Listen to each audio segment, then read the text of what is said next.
Welcome back to the Mom and Brews podcast. I am your host and mom friend, Brittany Barbour. So I'm going to be honest, a lot has changed if we can't see already. But I just want to be as open and honest with you guys as I would expect from any other YouTuber or a podcaster, just to kind of level the playing field. I have not been feeling like myself recently.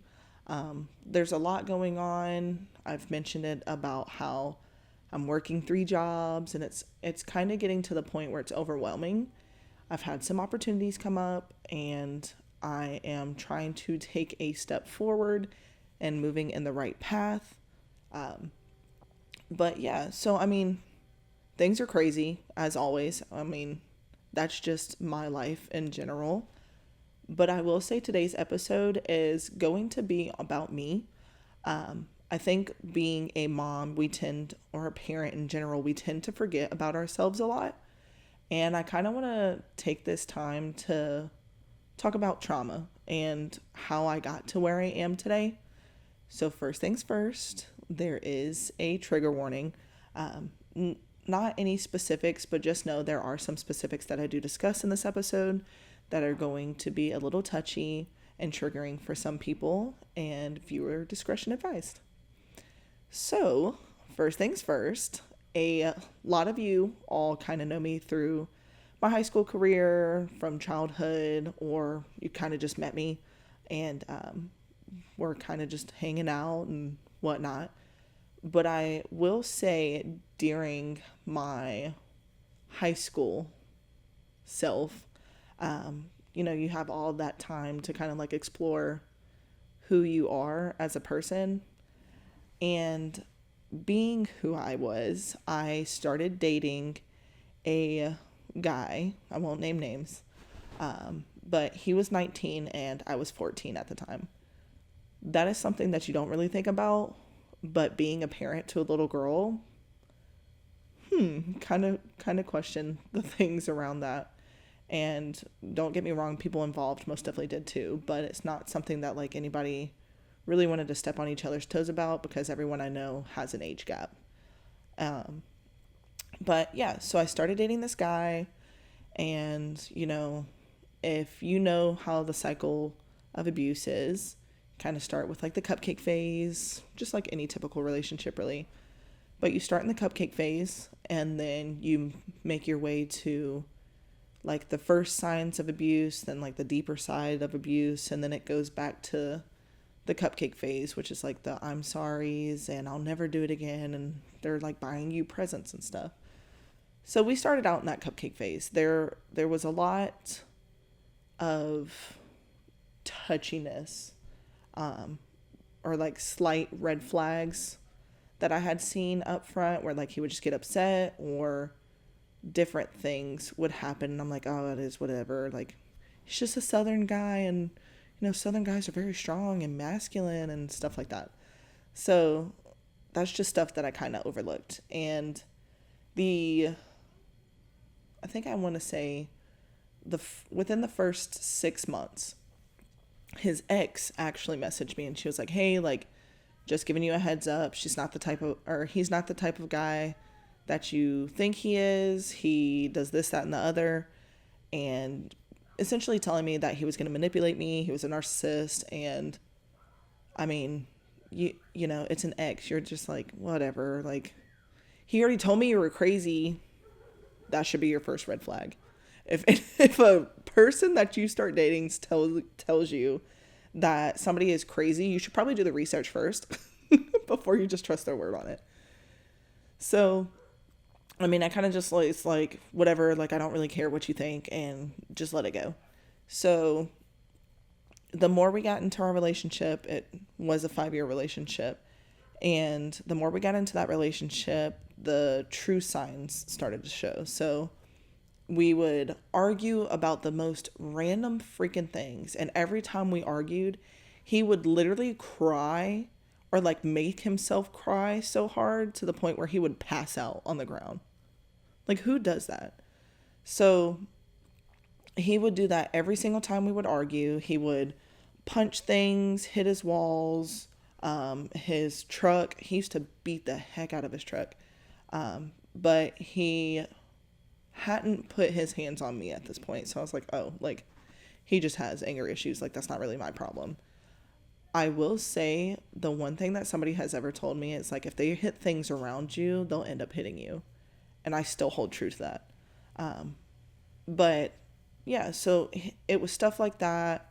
And then it kind of got into like him showing up to my mom's place all the time, and, you know, just random things, like him constantly going through my phone, telling me, oh, you can't have Snapchat, or you can't be friends with this person or this person. And just like, I don't really, like, it was very controlling and isolating is what he was doing.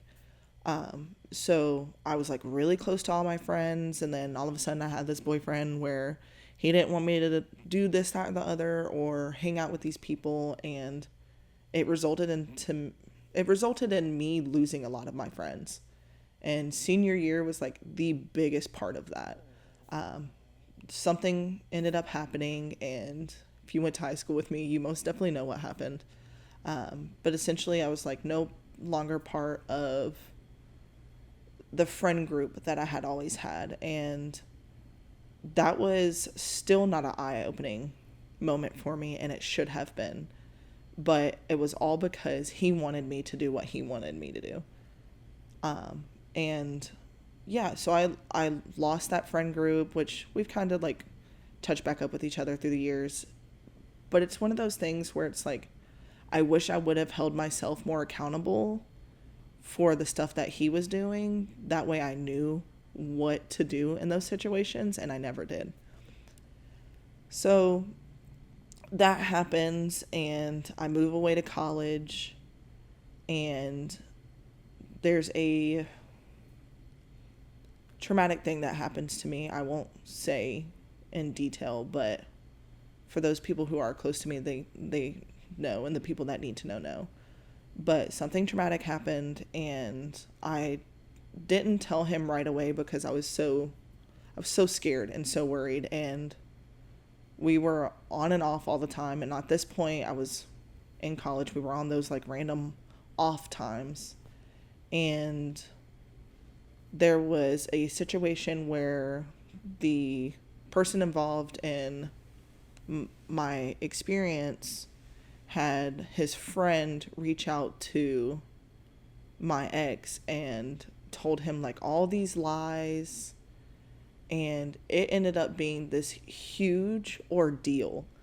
And he told his family something that told them about what happened, but he didn't tell them what happened to me in the sense of like what truly happened to me. He told them the lies that he believed were to be true. And of course this goes to a whole nother situation where he's crying so hard that he passes out. So all of this happens from the time that I'm 14 to like 20. And I just get to the point to where I'm done. I'm mentally drained. I don't know what to do. I don't know how to handle it. And I just hit a breaking point. And what really led to that breaking point is he had his, one of his relatives, somebody who was close to him, ended up having to go to the hospital for something that I also won't discuss, but he had moved down here for like a week. And he moved down here, moved in with me, and tried to control me down here as well. And it's like, dude, this is why I moved 7 hours away. My parents divorced. I don't want to deal with that drama, let alone do I want to deal with you. I just don't have an out, and that was my out. But he moved down here, tried to control everything, and we argued. I want to say it was about dinner. Like, it was something so absolutely minuscule that I genuinely still can't remember what it was about. But I'm 90% sure that it was about dinner, or it was like about groceries or food in general. And he literally decided to threaten to unalive himself, I guess is like the correct term now, or like the sociably acceptable. But yeah, essentially he tried to unalive himself. And my main concern was the cleanup. Like, I felt like I was going to be responsible if he were to do that, that it would be my mess to clean up. And that was the last straw. That's the part that clicked. And I was like, oh, I want nothing to do with this person. So finally, I end up kind of just like not really knowing what to do, but I felt like I was stuck in this situation. And then the thing happened to his relative, and he ended up moving back home. And when that happened, I waited some time to figure out what was going on with his family, because I was really close with his family. And the relative ended up passing. And I think I waited maybe like 4-5 days, maybe a week, maybe an entire week before I broke up with him. And he told me that he cried less than his mom, because I was really close to her as well. And he cried less than his mom because there was nothing that compared to losing that relative. And my only thought after that was, oh, great planning. Great planning on my part. What kind of person? This man literally traumatized me to the point of like no return. Like, I genuinely did not care about anything. I didn't care about anybody. I just wanted to be left alone. And those were some of the darkest years that I had as just being a woman or being in a relationship. And, he left me, he left me feeling defeated and worthless. And I found my partner, and, I had never known what that was like. Like, my partner's very loving, very involved, very communicative, and I didn't know, like, I always felt like the shoe was going to drop at any second. I didn't know what to expect, but we see where I am now. I have a kid.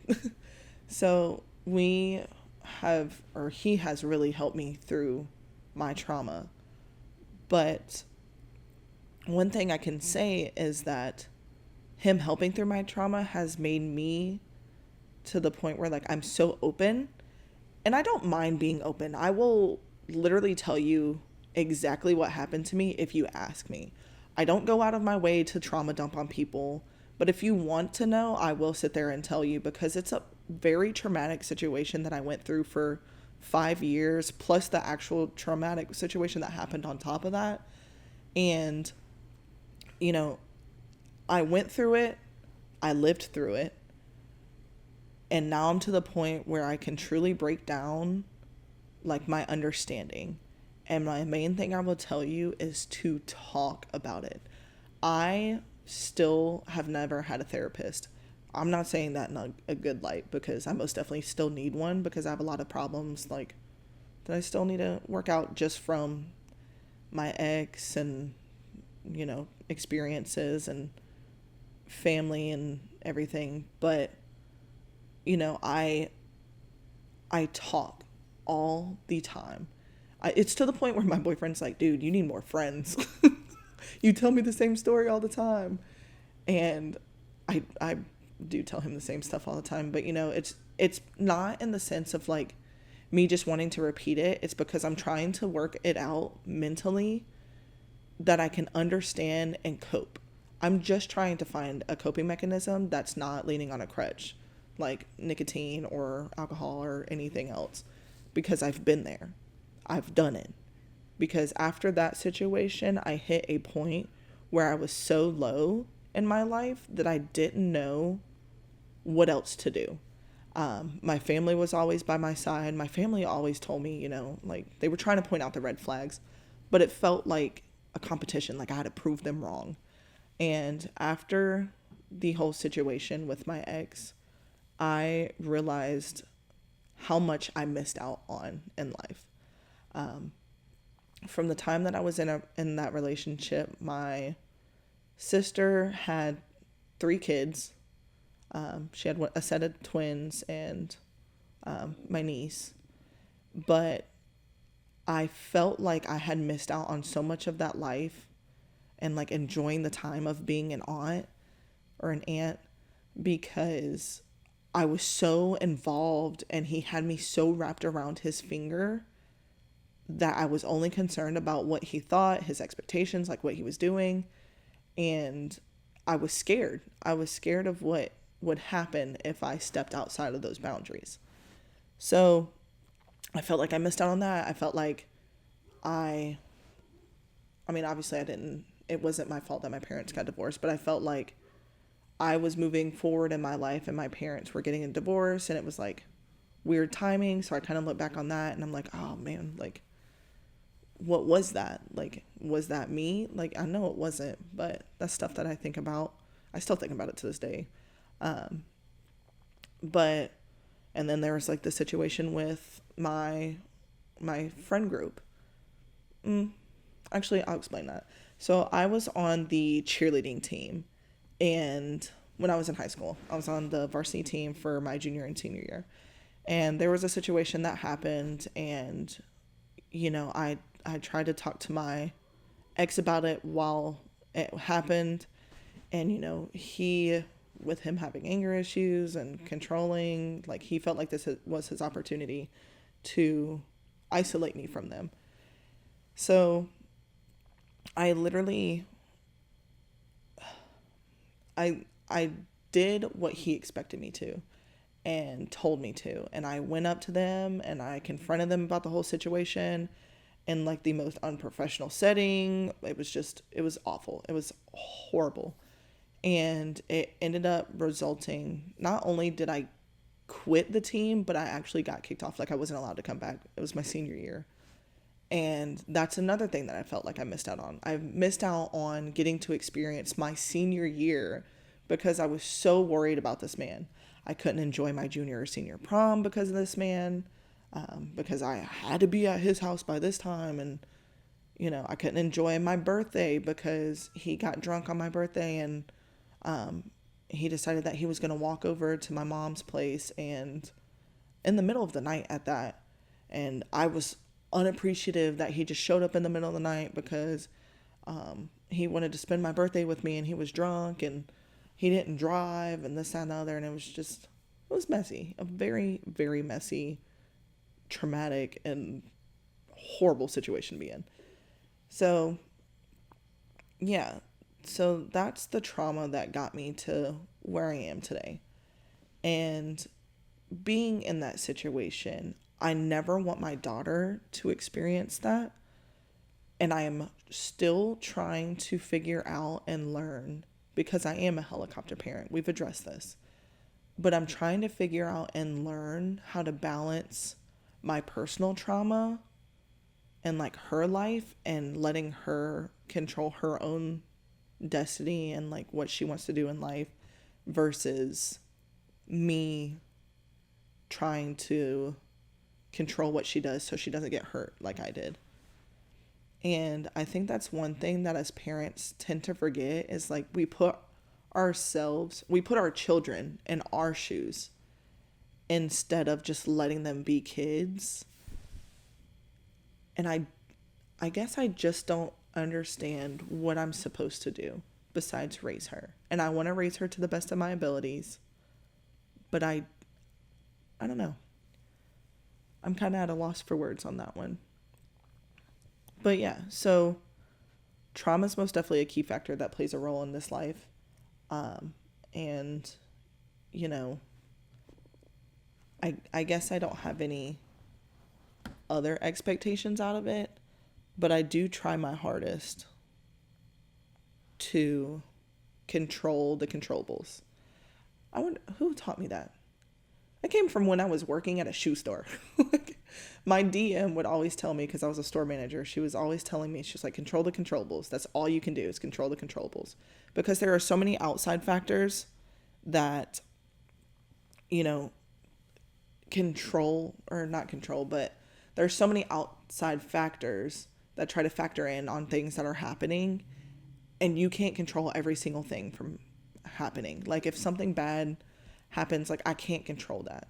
I can't control I mean, I can try to control, but I can't control, like, if somebody gets in a car accident or my family's health issues. Like, I can't control stuff like that. So, yeah.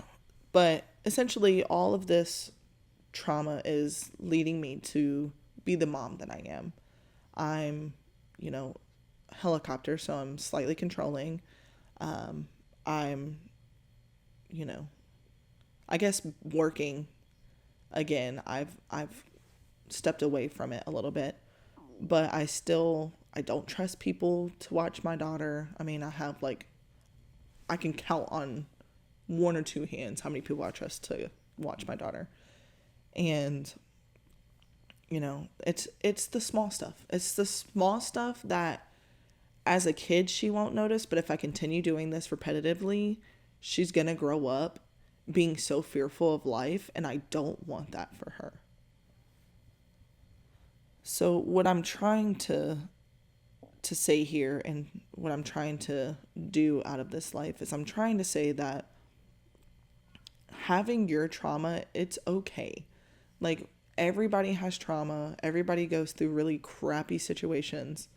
Like, shit happens at this point. We all know that. Shit happens.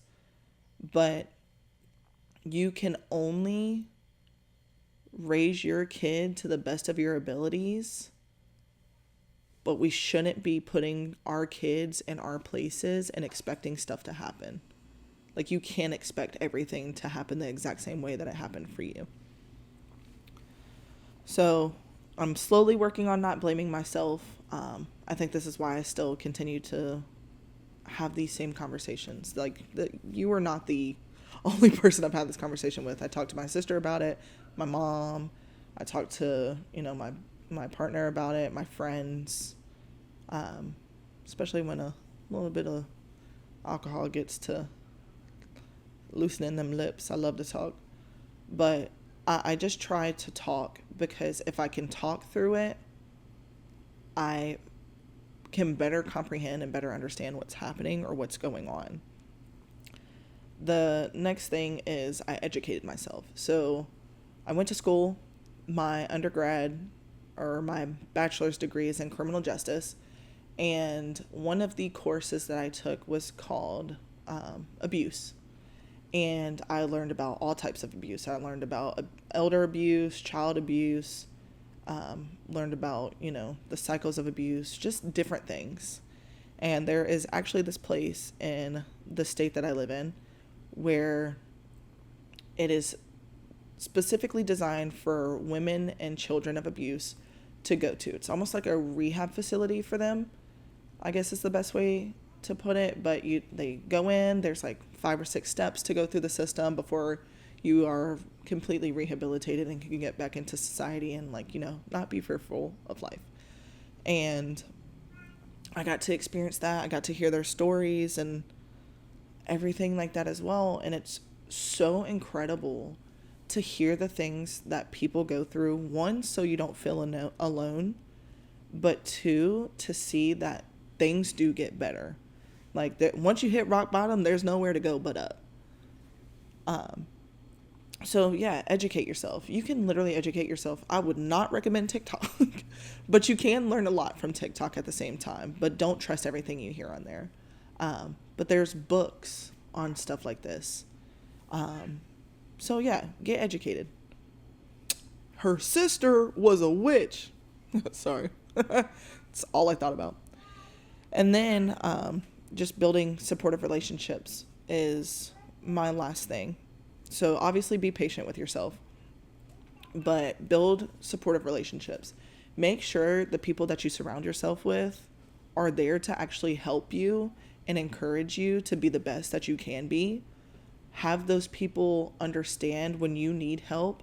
Like, literally one of my best friends, Braxton, she was on episode 3, if I'm not mistaken, but she literally gets this vibe, and it is so random.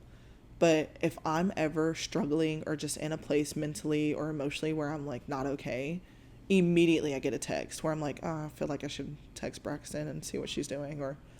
But she'll text me and she's like, hey, are you good? Hey, are you okay? Hey, what are you doing? Those texts are amazing. I hope everybody gets to experience that at least once or twice in your life. But those texts will literally turn my day around because I'm like, how do you know? She's like, I don't know. I just got that feeling. But she is literally my go-to person for everything. I mean, obviously besides my partner, but at this point, she's most definitely my go-to person because she, one, doesn't judge me. She supports me in everything that I do. She might call me out on my BS. Like, she'll check me if I need to. But she is my rock, and I really appreciate her. So, shout out to you, Braxton. I love you, always. If I ever. That's her thing. But I'm taking it today for that.